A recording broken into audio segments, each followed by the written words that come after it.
Hello students, good afternoon. My self Lokush Mishra. जैसा कि आप लोग जानते हैं, आपको सोशल साइंस पढ़ाते हैं क्लास 9th का। और आपकी जो बुक है डेमोक्रेटिक पॉलिटिक्स में चैप्टर है इलेक्टोरल पॉलिटिक्स, जिसका पहला लेक्चर जो है आपको पढ़ा चुके हैं, ऐप पर आपके अवेलेबल है। ठीक है, तो आज जो है इलेक्टोरल पॉलिटिक्स का हम लोग क्या स्टार्ट करते हैं, लेक्चर नंबर 2 स्टार्ट करते हैं। कौन सा लेक्चर? Lecture number 2।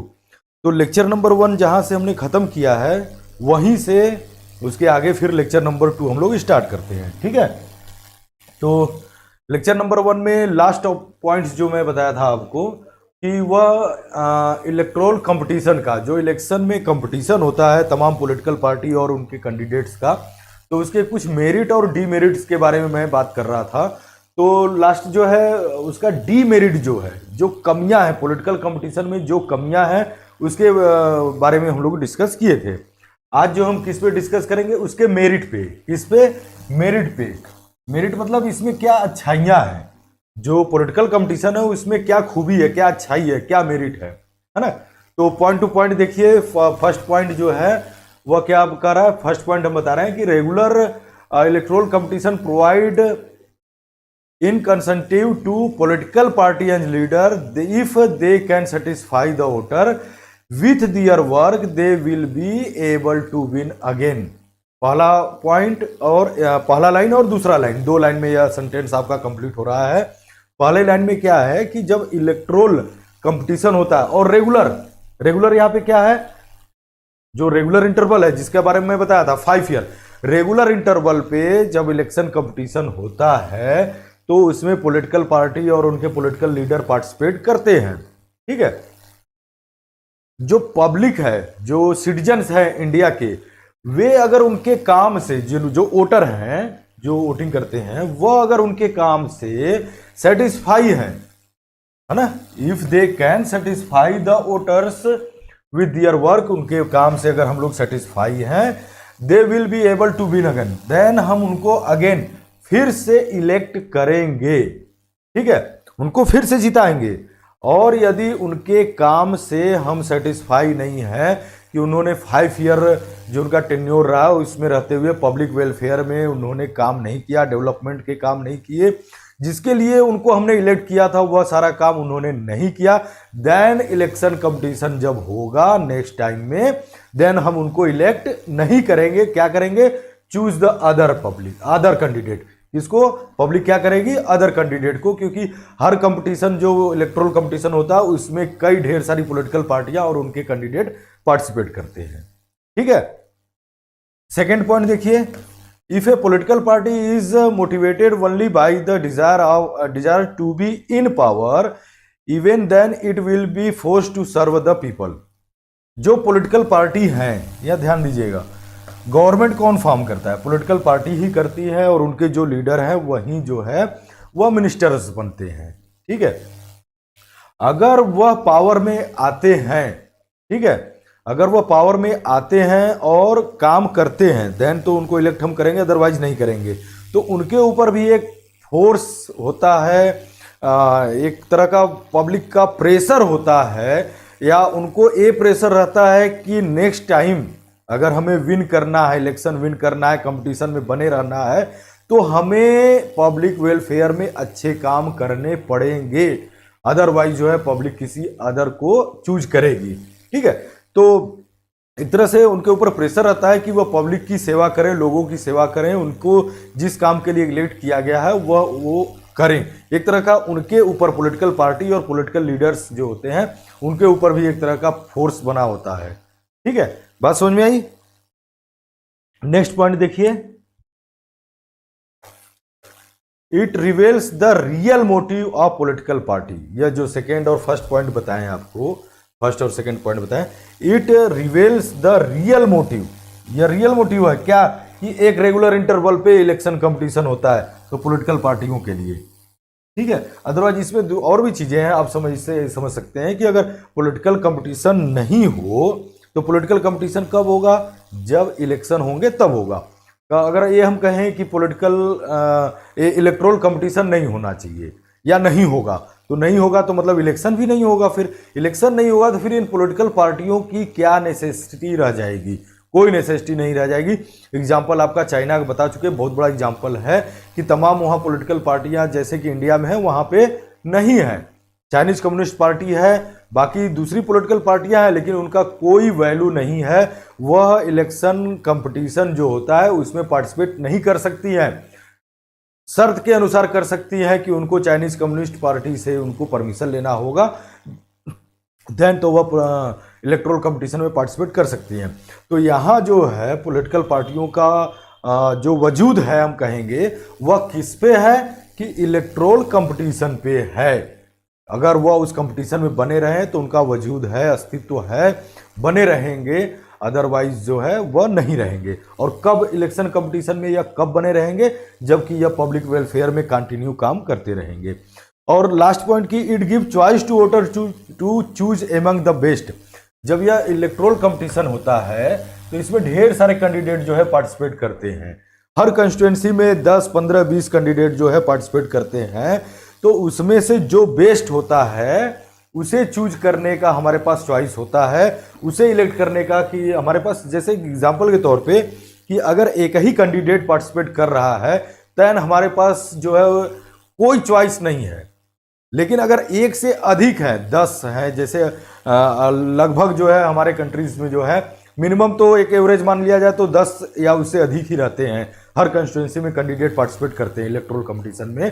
तो अगर मान लीजिए कि 10 भी अगर हैं तो हमारे पास उन 10 में से बेस्ट को चूज करने का ऑप्शन होता है। तो वही लास्ट पॉइंट है कि इट गिव्स मतलब क्या, electoral competition give us choice to voter to choose among the best. उनमें से बेस्ट चुनने का हमारे पास चॉइस होता है। ठीक है, कंपटीशन होगा, सब बने हुए हैं कंपटीशन में सारे कैंडिडेट, लेकिन उनमें हम किसको इलेक्ट करेंगे, जो उन सब में बेस्ट होगा उसी को जो है वोटर चूज करता है। ठीक है, अब आगे बढ़ते हैं। सिस्टम जो है, अब यहां से देखिए मेरिट और डिमेरिट हम लोगों ने देख लिया। अब हम देखते हैं system of election in India. यह मेन टॉपिक यहां से स्टार्ट होता है आपका। इसी में सारा जो है आगे जितना भी मैं पढ़ाऊंगा सब ये मेन पॉइंट्स जो है इसी के अंतर्गत आएंगे कि system of election in India, election का सिस्टम इंडिया में क्या है, क्या प्रोसेस है, स्टार्टिंग से लेकर लास्ट तक का, रिजल्ट अनाउंसमेंट तक का क्या क्या प्रोसेस है। ठीक है, तो वह शुरू करने से पहले यह देख लीजिए कुछ और चीजें, कितने टाइप के इलेक्शन हमारे यहाँ हो रहे हैं इन इंडिया। लोकसभा एंड विधानसभा। लोकसभा का इलेक्शन होता है सेंट्रल गवर्नमेंट के लिए, और विधानसभा या लेजिस्लेटिव असेंबली जिसे हम लोग कहते हैं उसका इलेक्शन जो होता है स्टेट में गवर्नमेंट फॉर्म करने के लिए। कितने होता है, रेगुलरली होता है, कितने टाइम में, एवरी 5 ईयर। रेगुलर एक इंटरवल होता है, वह इंटरवल कितने ईयर का होता है, 5 ईयर का। चाहे लोकसभा का हो चाहे विधानसभा को, जो गवर्नमेंट फॉर्म होने के लिए इलेक्शन होता है वह रेगुलरली 5 ईयर में होता है। ठीक है, जिसे हम किस नाम से जानते हैं, जनरल इलेक्शन, आम चुनाव। इस नाम से जानते हैं जो 5 ईयर के इंटरवल पे कंटिन्यू होता है लोकसभा और विधानसभा का। ठीक है, उसे हम किस नाम से जानते हैं, जनरल इलेक्शन के नाम से जानते हैं। जैसे फॉर एग्जांपल 2014 में इलेक्शन हुए लोकसभा के, फिर आफ्टर 5 ईयर 2019 में हुए, फिर लोकसभा का इलेक्शन नेक्स्ट 5 ईयर जो है 2024 में होंगे। तो ये जो एक रेगुलर इंटरवल पे हो रहा है 5 ईयर पे, वह जनरल इलेक्शन कहलाता है। ठीक है, after 5 year the term of all the elected representative come to an end. 5 साल बाद जितने इलेक्टेड रिप्रेजेंटेटिव होते हैं उनका टेन्योर खत्म हो जाता है, अपने आप खत्म हो जाता है, और नए सिरे से फिर से इलेक्शन होते हैं। ठीक है, तीसरा इस वाले पॉइंट में देखिए, sometimes election is held only for one constituency to fill the vacancy cause by death or resignation of a member. This is known as by-election. जैसे मान लीजिए किसी कंस्टिट्यूंसी में है, ठीक है, किसी एक कंस्टिट्यूंसी में है, वहां का कोई कैंडिडेट है, वन कंस्टिट्यूंसी, वहां का कोई कैंडिडेट है, वह चाहे मेंबर ऑफ पार्लियामेंट हो और MLA, member of legislative assembly, मतलब वह या तो सांसद या तो विधायक है। वह व्यक्ति जो है उसका पद जो 5 ईयर का टेन्योर है उसके पहले खत्म हो सकता है। किस कंडीशन में, या तो उस कैंडिडेट की डेथ हो जाए या तो वह स्वयं से रेजिग्नेशन अपना रिजाइन कर दे। तो इस कब 5 ईयर से पहले जो टेन्योर है कंप्लीट करने से पहले या तो उसकी डेथ हो जाए या तो वह रिजाइन कर दे, तो उस कंस्टिट्यूंसी में उस एमपी या एमएलए के लिए क्या होगा, एक नए फिर से इलेक्शन होता है, बीच में इलेक्शन होता है ताकि वह का एमपी जो है बना रहे। एक है जैसे मान लीजिए कि 2019 में इलेक्ट हुआ, 2021 में हुआ, या तो उस कैंडिडेट की किसी कंस्टिट्यूंसी में डेथ हो गई या उसने रिजाइन कर दिया, देन तो फिर उसके बाद क्या होगा, उस पर्टिकुलर कंस्टिट्यूंसी में इलेक्शन जो है कराया जाता है। ठीक है, उसी इलेक्शन को क्या कहते हैं हम लोग, बाई इलेक्शन कहते हैं। क्या कहते हैं, बाई इलेक्शन कहते हैं। तो एक तो हो गया जनरल इलेक्शन और दूसरा हो गया बाई इलेक्शन। तीसरा एक और होता है मिड इलेक्शन।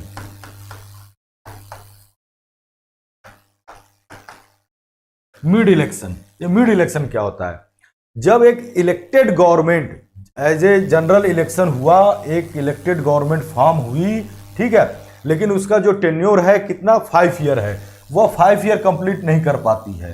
किन्हीं कारणवश जो है वह एलाइज गवर्नमेंट जैसे है कि कई पॉलिटिकल पार्टियां मिल करके एलाइज बना करके जो है वह गवर्नमेंट बना रही हैं, लेकिन बाद में पता चला कि ये साल भर बाद 2 साल बाद जो है उसमें से उनका एलाइज खत्म हो गया, कुछ पॉलिटिकल पार्टियां उनसे अलग हो गई। तो जो मैजिक नंबर होता है पार्लियामेंट के लिए या असेंबली के इलेक्शन के लिए जिससे कि वह गवर्नमेंट बना सकते हैं, वह मैजिक नंबर क्या होता है कि मोर देन 50% कैंडिडेट।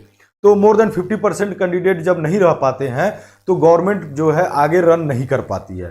तो उस दशा में क्या होता है कि मिड इलेक्शन, बीच में 5 साल के बीच में इलेक्शन कराया जाता है, पूरे असेंबली के लिए कराया जाता है या पूरे लोकसभा के लिए कराया जाता है।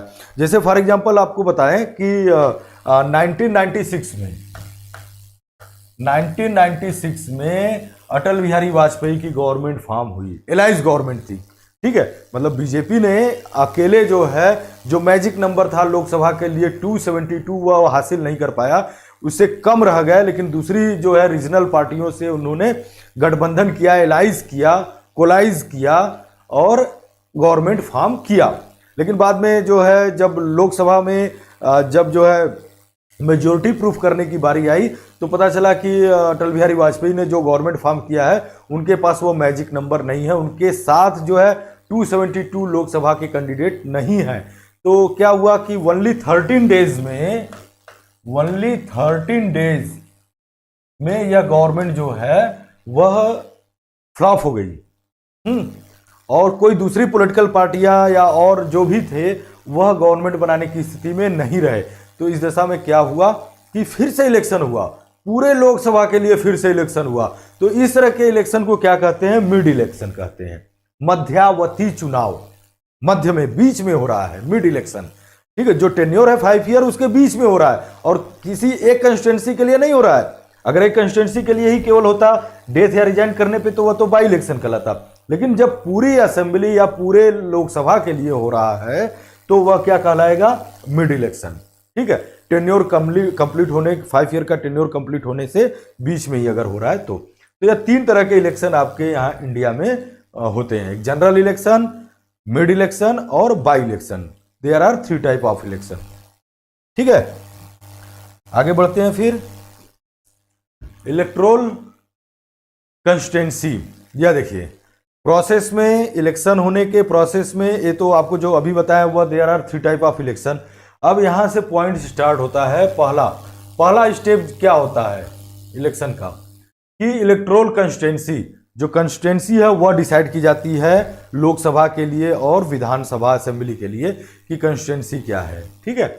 तो in India an area system of representation is followed where the country is divide into the different area for purpose of election, these are called electoral constituency. ये एक लाइन का आपका इलेक्टोरल कॉन्स्टिट्यूशन का कंस्टिट्यूंसी की meaning है या definition है कि वह एरिया कौन सा होता है जहां से कि रिप्रेजेंटेटिव जो होते हैं वह इलेक्ट होते हैं, ठीक है। तो वह एरिया क्या कहलाता है, इलेक्टोरल कंस्टिट्यूंसी कहलाता है। तो इस तरह से जो है every voter who live in an area elect 1 representative, every voters who live in an area elect 1 representative. जैसे कोई कंस्टिट्यूंसी है, ठीक है, यह कंस्टिट्यूंसी है, यह एरिया डिसाइड कर दिया गया। अब इस एरिया में रहने वाले जितने लोग हैं वह जो है यहाँ से एक कैंडिडेट को अपना रिप्रेजेंटेटिव इलेक्ट करेंगे, ठीक है। और यह एरिया जो होता है वह कौन डिसाइड करता है?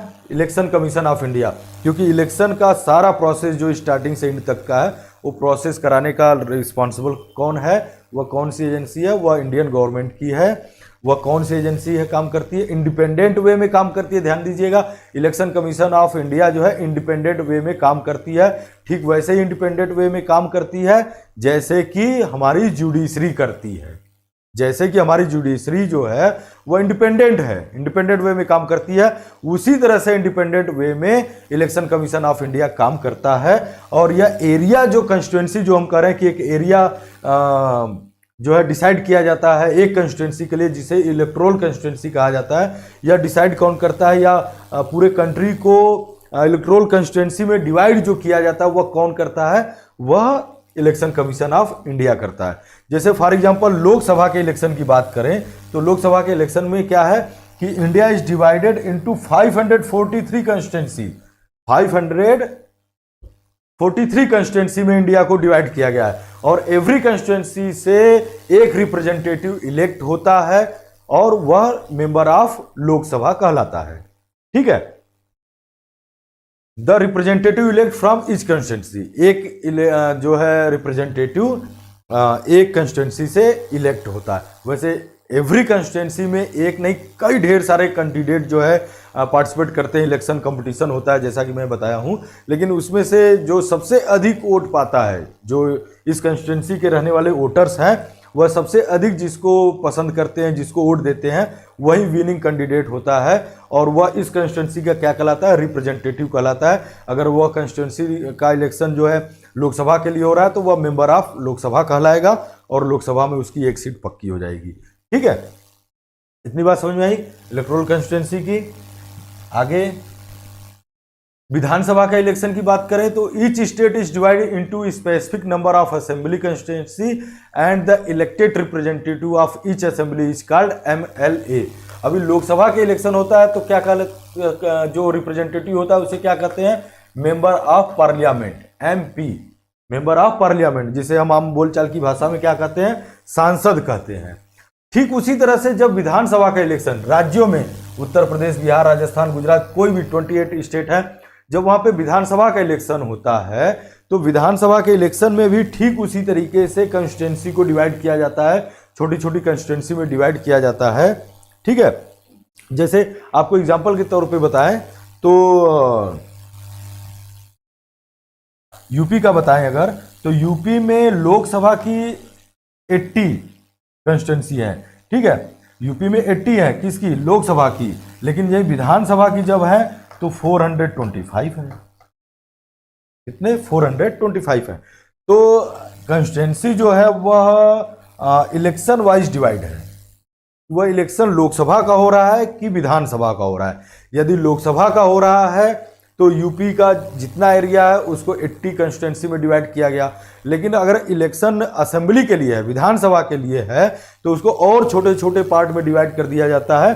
तो इस तरह से 425 कंस्टिट्यूंसी जो है विधानसभा इलेक्शन के लिए बनती हैं और एक कंस्टिट्यूंसी से एक जो है लोकसभा के लिए एक एक जाएंगे। तो उत्तर प्रदेश से कितने जाएंगे लोकसभा में? 80 कैंडिडेट, 80 रिप्रेजेंटेटिव जाएंगे और विधानसभा के लिए कितने जाएंगे? वह 425 जाएंगे, ठीक है। तो जो विधानसभा का इलेक्शन होता है तो विधानसभा के इलेक्शन में कंस्टिट्यूंसी डिवाइड होती है। एक कंस्टिट्यूंसी से एक रिप्रेजेंटेटिव इलेक्ट होता है, विधानसभा में जाता है और उसे आम बोलचाल की भाषा में हम विधायक कहते हैं, ठीक है। बट यहाँ पे हम क्या कहते हैं? MLA। MLA का मतलब क्या हुआ? मेंबर ऑफ लेजिस्लेटिव असेंबली, मतलब विधानसभा सदस्य।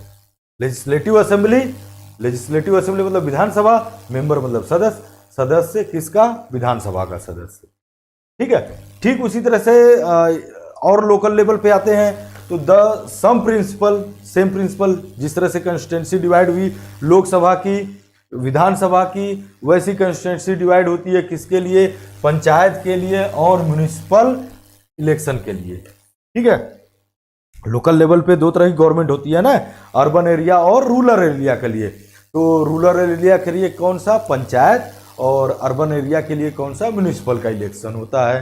ठीक है, तो जिसमें ईच विलेज या टाउन जो है डिवाइड होता है डिफरेंट वार्ड में। यहाँ पे कंस्टिट्यूंसी नहीं, यहाँ पे हम वार्ड कहते हैं, निकाय जिसे हम कहते हैं, हिंदी में निकाय कहेंगे या इंग्लिश में वार्ड।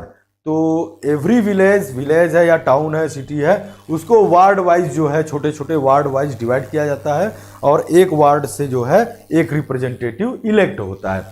ठीक है, जस्ट लाइक जिसे हम कंस्टिट्यूंसी कहते हैं, है ना, लोकसभा के लिए या विधानसभा के लिए, तो यहाँ पे लोकल गवर्नमेंट के लिए जब इलेक्शन होते हैं तो वहाँ पे जो कंस्टिट्यूंसी है, जस्ट लाइक यहाँ पे वार्ड वर्ड यूज किया गया है, वार्ड में डिवाइड होता है। और each ward elect one member of the village or the urban local body.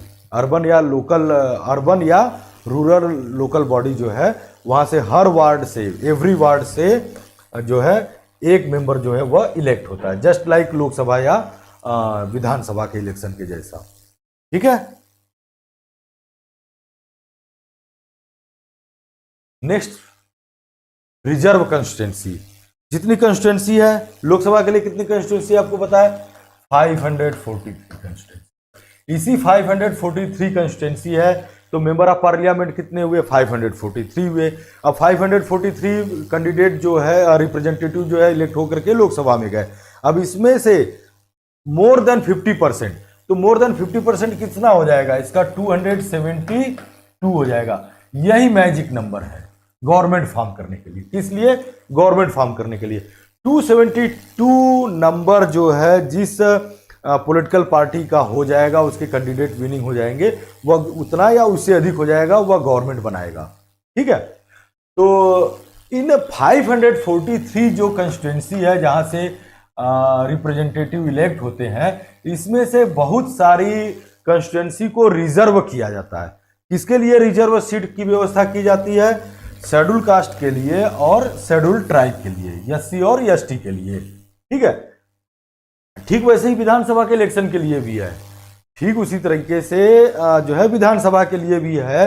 अलग अलग स्टेट में अलग अलग नंबर हैं जहां पर कि जो है कंस्टिट्यूंसी को रिजर्व किया जाता है। ठीक है, तो दिस नंबर, ये नंबर जो है, जैसे कि यहाँ नंबर है तीसरे वाले पॉइंट में देखिए, ये 2012 के डाटा के अकॉर्डिंग जो कंस्टिट्यूंसी डिवाइड हुई है ना 2012 में, उसके अकॉर्डिंग जो है 84 सीट रिजर्व किया गया, किसके लिए, शेड्यूल कास्ट के लिए।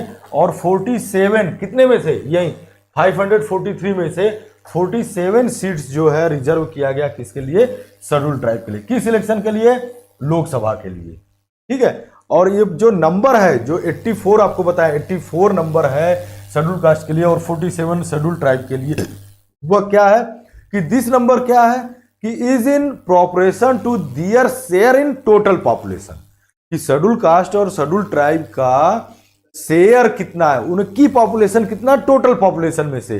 तो इसी हिसाब से जो है कंस्टिट्यूंसी को रिजर्व किया जाता है। ऐसा नहीं कि पूरी कंस्टिट्यूंसी रिजर्व कर दी जाए, ऐसी नहीं है कि 543 पूरा रिजर्व, नहीं, जहां पे इनकी पॉपुलेशन अधिक है, शेड्यूल कास्ट और शेड्यूल ट्राइब की पॉपुलेशन अधिक है उस कंस्टिट्यूंसी में, तो वहां की कंस्टिट्यूंसी को रिजर्व कंस्टिट्यूंसी डिक्लेयर कर दिया जाता है। तो रिजर्व कर देने का मतलब क्या हुआ कि उस कंस्टिट्यूंसी से अगर मान लीजिए कि किसी पर्टिकुलर कंस्टिट्यूंसी को शेड्यूल कास्ट के लिए रिजर्व कर दिया गया, तो अब यहाँ पे जितने भी कैंडिडेट इलेक्टोरल कंपटीशन में पार्टिसिपेट करेंगे, सभी के एससी ही होंगे, एसटी का या अपर कास्ट का ऐसा नहीं होगा, जनरल का नहीं होगा। सभी कैंडिडेट, चाहे वह किसी भी पॉलिटिकल पार्टी के हों, चाहे इंडिपेंडेंट इलेक्शन में पार्टिसिपेट कर रहे हैं, सभी कैंडिडेट क्या होंगे, जो रिजर्व कंस्टिट्यूंसी है अगर एससी की है तो सभी कैंडिडेट एससी के ही होंगे। और यदि एसटी का है, जैसे 40 टोटल 543 में से 47 सीट जो है एसटी के लिए रिजर्व की गई है, तो अगर किसी पर्टिकुलर कंस्टिट्यूंसी को एसटी के लिए रिजर्व किया गया, तो उस कंस्टिट्यूंसी में जितने भी कैंडिडेट होंगे वह सभी किससे बिलोंग करेंगे, वह शेड्यूल ट्राइब से बिलोंग करेंगे। ठीक है, तो ये नंबर आप याद रखिएगा कि लोकसभा के इलेक्शन के लिए एससी और एसटी के लिए कितनी सीट रिजर्व है। तो एससी के लिए 84 और एसटी के लिए, एससी के लिए 84 और एसटी के लिए कितनी, 47 है। ठीक है, आगे बढ़ते हैं फिर। In many state. और चीजें, या SC/ST के लिए तो हो गया, ठीक है, यह लोकसभा के लिए है और विधानसभा के इलेक्शन के लिए है। अब आप बात करते हैं लोकल बॉडीज की, है ना, लोकल गवर्नमेंट की। तो लोकल गवर्नमेंट में है कि बहुत सारे स्टेट्स में, चाहे वह रूरल हो, पंचायत का इलेक्शन हो, चाहे अर्बन का मतलब क्या, म्यूनिसिपैलिटीज का या कॉरपोरेशन का इलेक्शन है लोकल बॉडीज में।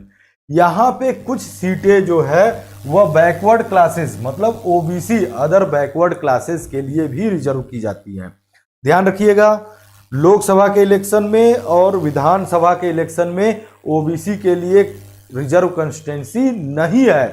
तो OBC के लिए रिजर्व कंस्टिट्यूंसी कहां पे है, वह लोकल बॉडीज में है, ठीक है। सर जनरल के लिए सीट रिजर्व क्यों नहीं होते सर, SC या ST के लिए ही क्यों? देखिए, ये रिजर्वेशन की व्यवस्था कॉन्स्टिट्यूशन में है और उनको उनके मौलिक अधिकार जो हैं, बेसिक फंडामेंटल राइट्स जो है वह देने के लिए SC और ST को जो है के लिए जो है, जहाँ की उनकी पॉपुलेशन अधिक है तो वह सीट रिजर्व कर दी जाती है, ताकि उनका रिप्रेजेंटेशन, स्पेशली तौर पे उनका रिप्रेजेंटेशन लोकसभा में हो। वह चूंकि जो है काफ़ी बैकवर्ड या पिछड़े रहे हैं जब से इंडिपेंडेंट हुआ इंडिया तब से, तो उनको आगे बढ़ाने के लिए ऐसा किया गया है। लेकिन ये चीज़ भी ध्यान रखिए कि 543 में से 84 और 47 सीट हटा दी जाए तो बाकी जितनी बची है वहाँ पे कोई भी कैंडिडेट पार्टिसिपेट कर सकता है, जनरल कैंडिडेट पार्टिसिपेट कर सकते हैं, रिजर्व करने की कोई ज़रूरत नहीं है। बाकी जितनी सीट बची वहाँ पे जनरल कैंडिडेट वहाँ पे पार्टिसिपेट करें, ठीक है। इसमें एक चीज़ ये आपको ध्यान रखना होगा कि शेड्यूल कास्ट और शेड्यूल ट्राइब के लिए, क्योंकि यह इनका डेवलपमेंट बहुत कम रहा है, आज के समय में भी डेवलपमेंट जितना होना चाहिए था आज़ादी के बाद नहीं हुआ है, काफ़ी पीछे रहे। जो मेन स्ट्रीम रही डेवलपमेंट की उसमें काफ़ी बैकवर्ड ही रहे। तो इनको आगे बढ़ाने के लिए मेन स्ट्रीम का सेंस यहाँ पे इक्वलिटी के लिए, जो हमारे कॉन्स्टिट्यूशन में राइट टू इक्वलिटी की बात की गई है, तो इक्वलिटी तो अभी तक आई नहीं है। तो इक्वलिटी आएगी कैसे? जो इक्वलिटी कैसे आएगी कि जो पीछे रह गए हैं लोग उनको अपने बराबर में ले आइए, तो उनको लिए स्पेशल कुछ करना पड़ेगा आगे बढ़ाने के लिए, तभी तो आगे आएंगे ना। तो इसलिए जो है सीट जो है रिजर्व किया गया है, ठीक है। यह लोकल गवर्नमेंट की हम बात कर रहे हैं, तो यहाँ backward classes, other backward classes के लिए कुछ स्टेट में जो है सीट को रिजर्व किया गया है। उसी तरह से सिमिलरली 1/3 सीट जो है रिजर्व किया गया है वोमेन कैंडिडेट के लिए, लेकिन कहां पे? Rural and urban local bodies के लिए, रूरल और अर्बन लोकल बॉडीज के लिए। मतलब यह जो 2 पॉइंट आपको मैं बताया हूं, यह OBC के लिए और वोमेन्स के लिए सीट रिजर्व की बात, तो यह लोकसभा के में या विधानसभा के इलेक्शन में सीट रिजर्वेशन की व्यवस्था नहीं है इनके लिए। तो इनके लिए कहाँ व्यवस्था है? तो वह लोकल बॉडीज में है। जो लोकल बॉडीज के इलेक्शन होते हैं पंचायत के या म्यूनिसिपैलिटी के, वहाँ पे OBC के लिए सीट रिजर्व की व्यवस्था की गई है और वोमेन्स कैंडिडेट के लिए जो है वह 1/3 सीट रिजर्व की गई है अर्बन एंड रूरल बॉडी में, ठीक है। लोकल जो गवर्नमेंट होती है उसमें वुमेन्स के लिए कितने? 1/3। कहाँ पे? लोकल बॉडीज में। लोकसभा और राज्यसभा, लोकसभा और विधानसभा के इलेक्शन में कोई सीट रिजर्व नहीं है वुमेन्स के लिए, ठीक है। इतनी बात समझ में आई आपको? आगे बढ़ते हैं, फिर वोटर लिस्ट की बात करते हैं, है ना। कॉन्स्टिट्यूंसी तैयार हो गई, डिवाइड कर दिया गया, ठीक है। लोकसभा को इलेक्शन को ही लेकर के हम चल रहे हैं। सिमिलर जो है वह विधानसभा का भी होता है और काफ़ी सिमिलर उससे जो है काफ़ी हद तक डिफरेंसेस तो होते हैं, लेकिन काफ़ी कुछ सिमिलरिटी जो है लोकल बॉडीज़ के इलेक्शन में भी होता है। तो हम एक लोकसभा का एग्जांपल लेकर चलते हैं। तो लोकसभा के इलेक्शन के लिए जो है कंस्टिट्यूंसी, पहले सबसे पहला काम क्या किया जाता है कि कंस्टिट्यूंसी डिवाइड की जाती है। कंस्टिट्यूंसी डिवाइड करके फिर क्या किया जाता है? कंस्टिट्यूंसी में रिजर्व व्यवस्था की जाती है कि 543 सीट हैं जो या कंस्टिट्यूंसी है, उसमें जो है कौन कौन सी सीट जो हैं या कंस्टिट्यूंसी जो है जो कि SC और ST के लिए रिजर्व की जाएंगी। तो रिजर्व हो जाने के बाद फिर अब इलेक्शन कमीशन ऑफ इंडिया किस पे फिर नेक्स्ट फोकस करता है? वोटर लिस्ट तैयार करने में, ठीक है। क्या चीज तैयार करने में? वोटर लिस्ट तैयार करने में, ठीक है। पॉइंट पढ़िए क्या लिखे हैं। कि when the constituency are decided, जब कंस्टिट्यूंसी डिवाइड हो गई, द नेक्स्ट स्टेप क्या होता है, इज टू डिसाइडेड, यह डिसाइड किया जाता है who can and who can not vote, कि कौन वोट दे सकता है कौन वोट नहीं दे सकता है। तो इंडिया में क्या है, यूनिवर्सल एडल्ट फ्रेंचाइज है, तो कौन वोट दे सकता है, जो 18 या 18 प्लस है वो वोट दे सकता है, बिलो 18 ईयर वोट नहीं दे सकता है। तो वही बात है कि कौन वोट दे सकता है कौन नहीं दे सकता है। तो बिलो 18 ईयर्स वोट नहीं दे सकते हैं, और 18 या मोर देन 18 ईयर्स के लोग जो है वह वोट कर सकते हैं। तो इसका डिसीजन किया जाता है। इसके लिए क्या करता है इलेक्शन कमीशन ऑफ इंडिया, क्या करता है कि डेमोक्रेटिक इलेक्शन में क्या होता है, क्योंकि इंडिया में तो डेमोक्रेटिक इलेक्शन ही होता है, the list of those who are eligible to vote is prepared much before the election and give to everyone. तो एक लिस्ट तैयार की जाती है कि जो लोग एलिजिबल हैं वोट देने के लिए, ठीक है, वोट देने के लिए जो एलिजिबल हैं उनकी एक लिस्ट प्रिपेयर की जाती है, कब, इलेक्शन होने से पहले, और उनके नाम जो एलिजिबल हो चुके हैं 18 या 18 से अधिक एलिजिबल हैं वोट दे सकते हैं, उनका नाम जो है वोटर लिस्ट में ऐड कर दिया जाता है। ठीक है, तो जो यह ऑफिशियल लिस्ट होता है जिसे हम वोटर लिस्ट आम बोलचाल की भाषा में क्या कहते हैं, वोटर लिस्ट कहते हैं, लेकिन इसी लिस्ट को ऑफिशियली तौर पे क्या कहते हैं, इलेक्टोरल रोल कहते हैं। ठीक है, आम बोलचाल की भाषा में कॉमनली तौर पे we known that it is voter list. ठीक है, वोटर लिस्ट कहते हैं आम बोलचाल की भाषा में, बट ऑफिशियली इसी को हम क्या कहते हैं, इलेक्टोरल रोल कहते हैं। ठीक है, ध्यान रखिएगा, वोटर लिस्ट आप नाम सुना होगा, जानते भी हैं, बट एक्चुअल में ऑफिशियली तौर पे इसे इलेक्टोरल रोल कहते हैं। तो right to vote, the right to vote falls under universal adult franchise. ये तो आपको पढ़ा चुके हैं।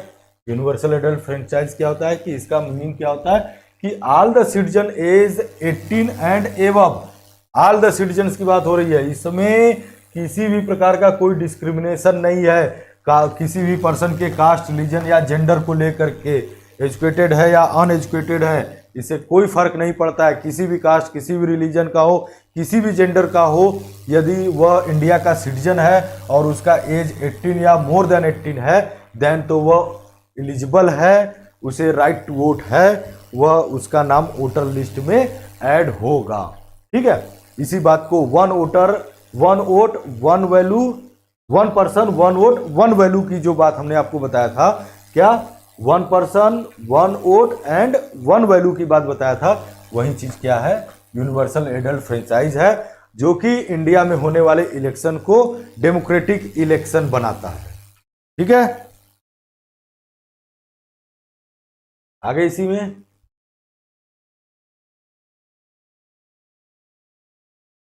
Maintaining of voter list, voter list कैसे तैयार की जा रही है। ठीक है, वोटर लिस्ट के बारे में जानकारी ले लिए, अब तैयार कैसे की जा रही है, तो तैयार कैसे की जा रही है कि it is the responsibility to the government, voter list तैयार करने की रिस्पॉन्सिबिलिटी किसकी होती है, गवर्नमेंट की, to get the name of all the eligible votes put on the voter list, कि जो एलिजिबल वोटर्स हैं उनका नाम वोटर लिस्ट में ऐड करा दिया जाए। ठीक है, यह रिस्पॉन्सिबिलिटी किसकी होती है, वह गवर्नमेंट की होती है। तो गवर्नमेंट की रिस्पॉन्सिबिलिटी होती है, तो उसके रिस्पॉन्सिबिलिटी के बिहाफ पर काम कौन करता है, काम एक्चुअल में इलेक्शन कमीशन ऑफ इंडिया कराता है। ठीक है, as new person attain voting age name are added to the voter list, कोई नया पर्सन है, ठीक है, मान लीजिए कि अभी जो है उसका एज जो है 15 साल है, ठीक है, लेकिन लोकसभा का इलेक्शन कब होगा, 2024 में होगा, तब तक उसकी एज 18 क्रॉस कर जाएगी, तो वह 2000, अगर अब 15 ईयर अभी है, 15 साल का है कोई लड़का है, ठीक है, जैसे मान लीजिए कि आप लोग हैं, तो अगर आपकी एज 15 साल है, तो 15 साल है तो आप आफ्टर 3 ईयर तो आप जो है एज ए इंडियन सिटीजन आप जो है वोटिंग का राइट आपको मिल जाएगा। ठीक है, तो 2024 में इलेक्शन है, तो इलेक्शन में पार्टिसिपेट कर सकते हैं। तो उसके लिए क्या करना होगा कि नाम जो है वह वोटर लिस्ट में या इलेक्टोरल रोल जिसे ऑफिशियली तौर पे कहते हैं, आपका नाम उसमें ऐड हो जाएगा। ठीक है, तो उसमें वोटर लिस्ट में दो चीज़ें होते हैं, कुछ लोगों का नाम ऐड होता है और कुछ लोगों का नाम उसमें से कट जाता है। कट कैसे जाता है कि move out of a place, or those who are died or deleted, delete कर दिया जाता है। एक तो अगर आप ऐड किया जाता है, ऐड कब किया जा रहा है, जब आप जो है एलिजिबल हो गए, 18 ईयर या 18 प्लस हो गए, आप एलिजिबल हो गए, तो आपका वोटर लिस्ट में नाम ऐड हो जाएगा। तो कुछ तो ऐड हो गया, डिलीट भी हो जाता है। कैसे डिलीट हो जाता है कि आपने उस कंस्टिट्यूंसी को छोड़ करके किसी दूसरे कंस्टिट्यूंसी में आप चले गए, ठीक है। तो आपने, जैसे आप मान लीजिए कि वाराणसी कंस्टिट्यूंसी से आप हैं, लेकिन आप वाराणसी छोड़ करके आप जो है चले गए कहाँ, गुजरात चले गए, सूरत चले गए, मान लीजिए एग्जाम्पल, सूरत चले गए। तो होगा क्या कि अब यहाँ की कंस्टिट्यूंसी से छोड़ करके आपने यहाँ पे घर अपना मकान बेच दिया और चले गए सूरत, वहाँ पे मकान जमीन लेकर के आप वहाँ पे रहने लगे। तो यहाँ की कंस्टिट्यूंसी से आपका नाम क्या हो जाएगा, कट हो जाएगा, डिलीट हो जाएगा। और कहाँ पे फिर जुड़ेगा, सूरत की कंस्टिट्यूंसी में, या जहाँ भी इंडिया के जिस भी कंस्टिट्यूंसी में आप जाएंगे वहाँ पे की कंस्टिट्यूंसी में। हाँ, जाने का मतलब घूमने के लिए गए हैं तब नहीं, परमानेंट, यहाँ से परमानेंट आप चले गए और वहाँ जाकर के परमानेंट आप रहने लगे। तो परमानेंट की बात हम करें तो यहाँ से नाम कट हो जाएगा और वहाँ पे नाम जाकर के ऐड कराना होगा।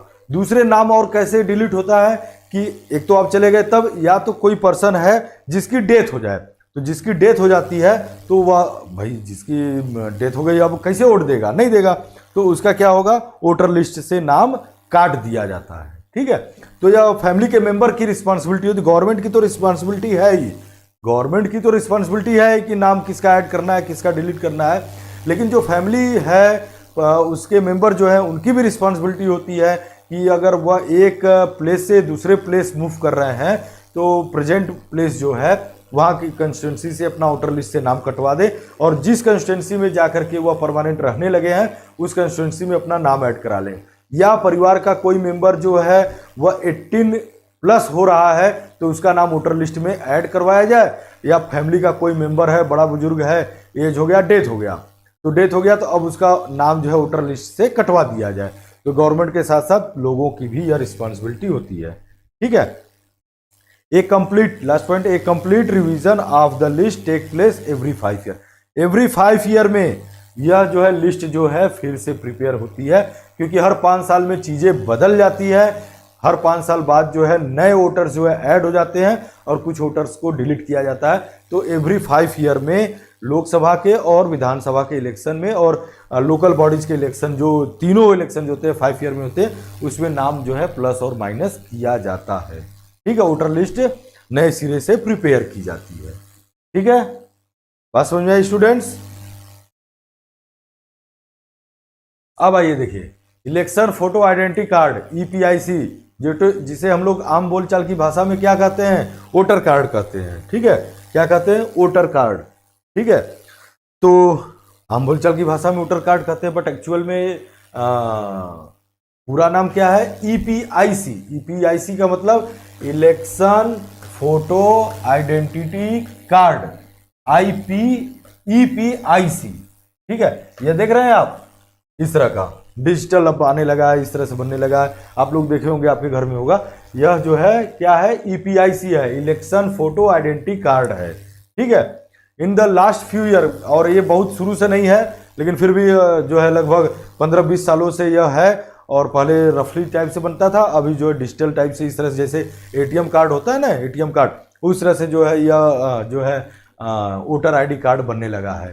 तो एक नया सिस्टम स्टार्ट किया गया, ठीक है, नया सिस्टम इंट्रोड्यूस किया गया वोटर लिस्ट के साथ साथ जो है वोटर ID कार्ड के लिए। तो ऑफिशियली इसका नाम जो ध्यान रखिएगा यह EPIC है, ठीक है। लेकिन यह जो है कंपलसरी भी नहीं है, ऐसा नहीं कि यह कंपलसरी है, अगर यह आपका नहीं बना है, आपके पास नहीं है यह, तो आप वोट नहीं दे सकते हो, ठीक है। जिसकी एज 18 या 18 से एबव है, लेकिन वोटर ID कार्ड किसी वजह से नहीं बन पाया है, या बना था खो गया है और नया बनने की अप्लाई नहीं कर पाए हैं, और पता चला कि इलेक्शन है, वोट करने जाना है, तो आपका उसके लिए क्या मस्ट होना चाहिए, पहली चीज़ की वोटर लिस्ट में नाम होना चाहिए। अगर वोटर लिस्ट में नाम ही नहीं है तब तो आप किसी भी हाल में वोटिंग नहीं कर सकते हैं, समझ रहे हैं ना। कैंडिडेट जो होगा, जो वोटर है, वह अपनी कंस्टिट्यूंसी में तभी वोटिंग कर सकता है जबकि वोटर लिस्ट में उसका नाम है। अगर किसी भी कारणवश वोटर लिस्ट में उसका नाम नहीं है तो वह वोटिंग नहीं कर सकता है। भले उसके पास वोटर लिस्ट में नाम नहीं है लेकिन वोटर आईडी कार्ड है, लेकिन जो है वोट नहीं दे सकता है। तो मतलब मेन क्या है, वोटर लिस्ट में नाम होना चाहिए। यह सेकेंडरी चीज है, यह भी होना जरूरी है लेकिन सेकेंडरी चीज है। अगर यह नहीं भी है तब भी आप वोट कर सकते हैं। वोटर आईडी कार्ड नहीं है तब भी वोटिंग कर सकते हैं, लेकिन अगर वोटर लिस्ट में नाम ही नहीं है, तो वोटर लिस्ट में नाम नहीं है तो आप वोटिंग नहीं कर सकते हो, ठीक है। और यह अगर है तब तो अच्छी बात है, अगर नहीं है तब भी आप वोटिंग कर सकते हैं, क्योंकि मैं बता रहा हूं कि यह कंपलसरी नहीं है, बल्कि इसके जगह पे आप दूसरा अपना आइडेंटिटी प्रूफ दिखा करके आप जो है वोटिंग कर सकते हैं। तो ऑप्शन में बहुत सारे ऑप्शन, राशन कार्ड दिखा करके, ड्राइविंग लाइसेंस दिखा करके, आधार कार्ड आप जानते हैं, आधार कार्ड दिखा करके, पासपोर्ट दिखा करके जो है आप जो है वोटिंग कर सकते हैं। यह ऑप्शनल है, किसका, ईपीआईसी का ऑप्शनल जो है दूसरे डॉक्यूमेंट्स हैं, ठीक है, जिसको ले जा करके जहां पोलिंग बूथ है आप जो है वोटिंग कर सकते हैं। लेकिन मस्ट जो है वह क्या है, वोटर लिस्ट में नाम का होना वह मस्ट है, ठीक है। तो ये जो है इसके ऑप्शन में आप राशन कार्ड, ड्राइविंग लाइसेंस, आधार कार्ड या पासपोर्ट जो है दिखा करके आप कर सकते हैं, ठीक है। चलिए आगे बढ़ते हैं। फिर नॉमिनेशन ऑफ कैंडिडेट, ठीक है, नॉमिनेशन किसका, कैंडिडेट का। अब देखिए ध्यान दीजिएगा, कंस्टिट्यूंसी बन गई, रिजर्व हो गया, वोटर लिस्ट हो गया, वोटर आईडी कार्ड की बात हो गई, ये सब प्रोसेस है और ये सब process election commission of India करा लिया। अब क्या होगा कि जो कैंडिडेट पॉलिटिकल पार्टी के हैं या इंडिपेंडेंट वे में है, अब वह नॉमिनेशन का मतलब जिनको चुनाव लड़ना है वह एक नॉमिनेशन फॉर्म जाकर के भरते हैं। तो वही चीज़ हम आपको बता रहे हैं कि अब जो है नेक्स्ट स्टेप में क्या आता है कि जो कैंडिडेट है उसका नॉमिनेशन होता है। नॉमिनेशन में वह कैंडिडेट जो है अपना सारा इंफॉर्मेशन जो है, एक फॉर्म होता है, एक फॉर्म भर करके जो है कल जो है डिस्ट्रिक्ट मजिस्ट्रेट, जिस कंस्टिट्यूंसी में इलेक्शन होना है लोकसभा या विधानसभा का, वहाँ के district magistrate election time period में जो डिस्ट्रिक्ट मजिस्ट्रेट होता है, डीएम होता है, वह एज ए उस कंस्टिट्यूंसी के इलेक्शन कमिश्नर के तौर पे काम करता है, ठीक है। चीफ इलेक्शन कमिश्नर तो जो है वो है ही, ठीक है, लेकिन कंस्टिट्यूंसी वाइज जो है एज इलेक्शन कमिश्नर के तौर पे डिस्ट्रिक्ट मजिस्ट्रेट काम करता है। तो पहला पॉइंट से देखिए नॉमिनेशन में क्या क्या होता है कि the system of our country provides almost no restriction on anyone to contest election, ठीक है, कि हमारा सिस्टम जो है, हमारे कंट्री का सिस्टम जो है इलेक्शन का, उसमें ऑलमोस्ट नो रिस्ट्रिक्शन, किसी प्रकार का रिस्ट्रिक्शन नहीं है कि कोई व्यक्ति चुनाव नहीं लड़ सकता है, सभी चुनाव लड़ सकते हैं। कुछ रिस्ट्रिक्शन है, कुछ रिस्ट्रिक्शन का मतलब कि एक एज लिमिट है ना, ऐसा नहीं है कि कोई भी आप 10 साल के हैं तो आप इलेक्शन में खड़े हो जाएंगे, चुनाव लड़ने लगेंगे, नहीं। मिनिमम एज 25 ईयर रखी गई है, ठीक है, मिनिमम एज कितनी रखी गई है, 25 ईयर, ठीक है। Anyone who can be A voter can also become a candidate in election. ध्यान दीजिएगा इस पॉइंट को, anyone who can be A voter, कोई भी व्यक्ति जो कि वोटर है, can also become a candidate, वह कैंडिडेट इलेक्शन में कैंडिडेट भी बन सकता है, वह इलेक्शन में क्या हो सकता है, कैंडिडेट भी बन सकता है। लेकिन कुछ डिफरेंसेस है, ओनली डिफरेंसेस, क्या डिफरेंसेस है कि वोटर बनने के लिए आपकी मिनिमम एज कितनी होनी चाहिए, 18 ईयर होनी चाहिए, लेकिन कैंडिडेट बनने के लिए मिनिमम कितना होना चाहिए, 25 ईयर होना चाहिए। कितना होना चाहिए, कितना होना चाहिए, 25 ईयर होना चाहिए। तो यही जो है यहाँ पे वोटर बनने के लिए 18 ईयर और कैंडिडेट बनने के लिए कितना, यह 25 ईयर, यह डिफरेंसेस है। लेकिन यहाँ पे ये है एज का केवल डिफरेंसेस है बस, बट एक ही जो पर्सन वोटर है, वोटर हो सकता है, वह कैंडिडेट भी हो सकता है, बस डिफरेंसेस जो है वह एज को लेकर के है, ठीक है। There are also some other restriction on criminals but these apply in very extreme case. जैसे यहाँ पे जो आपको बताया है कि ऑलमोस्ट नो रिस्ट्रिक्शन, मतलब जनरली तौर पर रिस्ट्रिक्शन नहीं है, लेकिन कहीं कहीं रिस्ट्रिक्शन है। रिस्ट्रिक्शन में एक तो यह एज को लेकर के रहेगा कि भाई जो जैसे पॉइंट में बताएं कि कोई भी जो वोटर है वह कैंडिडेट हो सकता है, लेकिन डिफरेंसेज है क्या कि वोटर होने के लिए मिनिमम एज 18 ईयर है, बट कैंडिडेट बनने के लिए 25 ईयर है। कुछ रिस्ट्रिक्शन और है क्रिमिनल केसेस के लिए, ठीक है, वह कौन डिसाइड करेगा?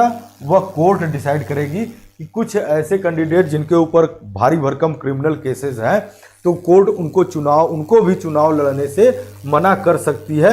लेकिन वह केस कैसा है? वह एक्सट्रीम केस है, मतलब कभी कदार ही ऐसा देखने को मिलता है। ठीक है, वे कैंडिडेट जिनके ऊपर जो है केस चल रहे हैं, फाइनल जजमेंट नहीं हुआ है कि नहीं, उनको जो है पनिश कर दिया गया। अगर पनिश कर दिया गया है तब तो वह 6 साल तक चुनाव नहीं लड़ सकते हैं। ठीक है, लेकिन अगर केस चल रहे हैं और उसका फाइनल नहीं हुआ है, तो जेल के अंदर रहते हुए भी और उनके ऊपर केस चल रहे हैं, वह चुनाव में पार्टिसिपेट कर सकते हैं ये एज ए कैंडिडेट।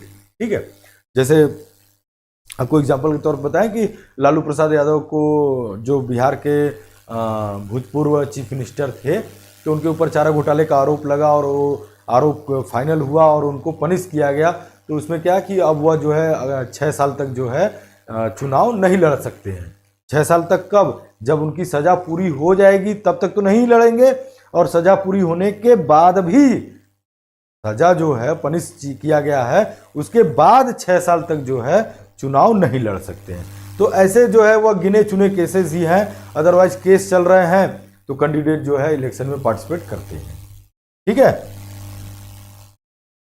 अगला हिस्से में और देखिए, political party nominate their candidate who get the party support and symbol, who get the party support and symbol.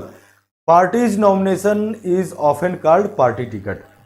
Political party nominate their candidate, political पार्टियां अपने कैंडिडेट को नॉमिनेट करती हैं, उनको टिकट देती हैं ऑफिशियली तौर पे। यहाँ पे जो उनको सपोर्ट करती है कैंडिडेट को, उनको अपना सिंबल देती है, और पार्टी उनको जो टिकट देती है, पार्टी टिकट देती है, वह उस पार्टी के सपोर्ट और उसके सिंबल पे इलेक्शन लड़ते हैं। एग्जाम्पल के तौर पे देखिए, जैसे मान लीजिए कि बीजेपी का है। ठीक है, अब बीजेपी एक पॉलिटिकल पार्टी है। ये कोई आदमी अगर चाहता है कि वह बीजेपी का सपोर्ट ले करके और उसके सिंबल, इसका सिंबल क्या है? लोटस है, उससे चुनाव लड़े, तो वह क्या करेगा? बीजेपी से चाहेगा कि जो अब एक कंस्टिट्यूंसी है, या मान लीजिए एक कंस्टिट्यूंसी है।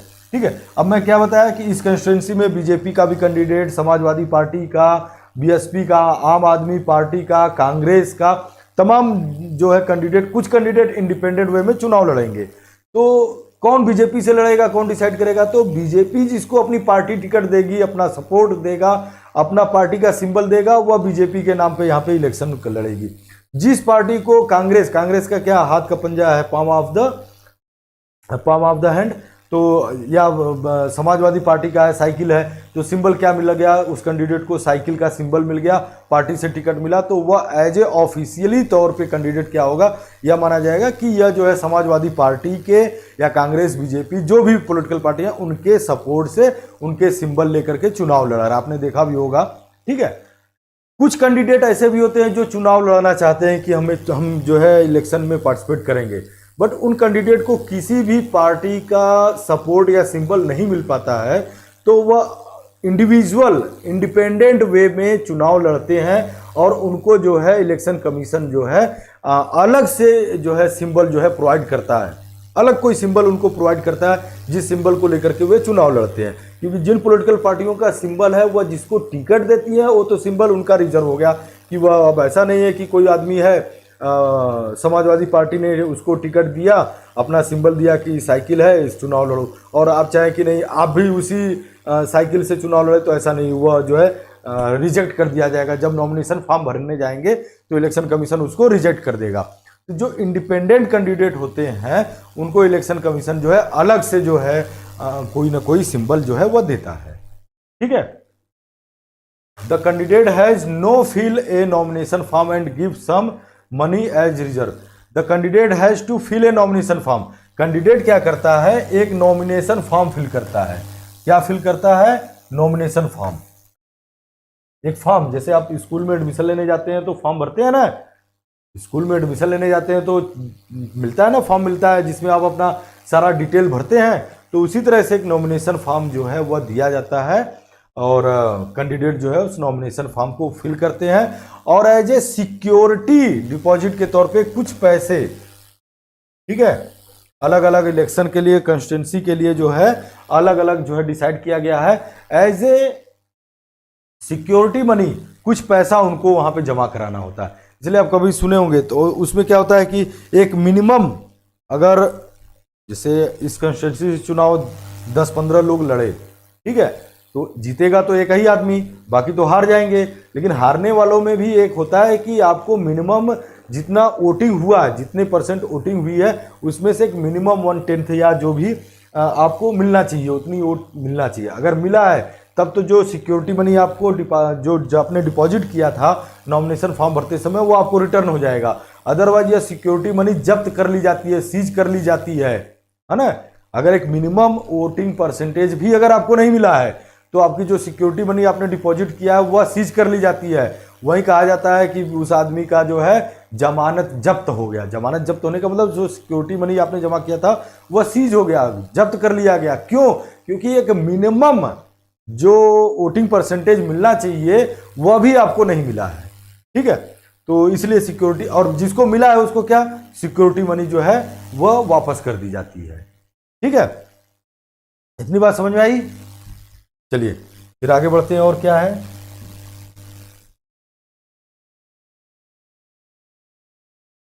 चलिए फिर आगे के लिए फिर नेक्स्ट क्लास में देखते हैं ना।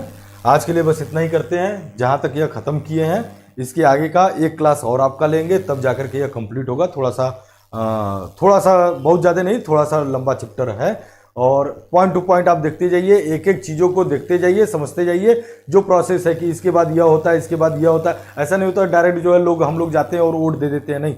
उसके पहले पूरी प्रिपरेशन होती है, तैयारी होती है, स्टेप बाय स्टेप काम होता है, इलेक्शन कमीशन ऑफ इंडिया कराती है। तो वही सब सारा स्टेप आपको बता रहे हैं, यहाँ तक का आपका स्टेप बता दिए हैं, ठीक है। नॉमिनेशन कैंडिडेट जो है नॉमिनेशन फॉर्म भरता है। अब इसके बाद और नॉमिनेशन फॉर्म भर करके आगे का स्टेप जो होता है इलेक्शन में, वो आगे का स्टेप नेक्स्ट लेक्चर में आपको पढ़ाएंगे, और नेक्स्ट लेक्चर में खत्म हो जाएगा, या चैप्टर खत्म हो जाएगा, उसके बाद फिर नया चैप्टर पढ़ा जाएगा। तो आज के लिए बस इतना ही, ठीक है स्टूडेंट्स, मिलते हैं फिर नेक्स्ट लेक्चर में। Okay, thank you, have a nice day.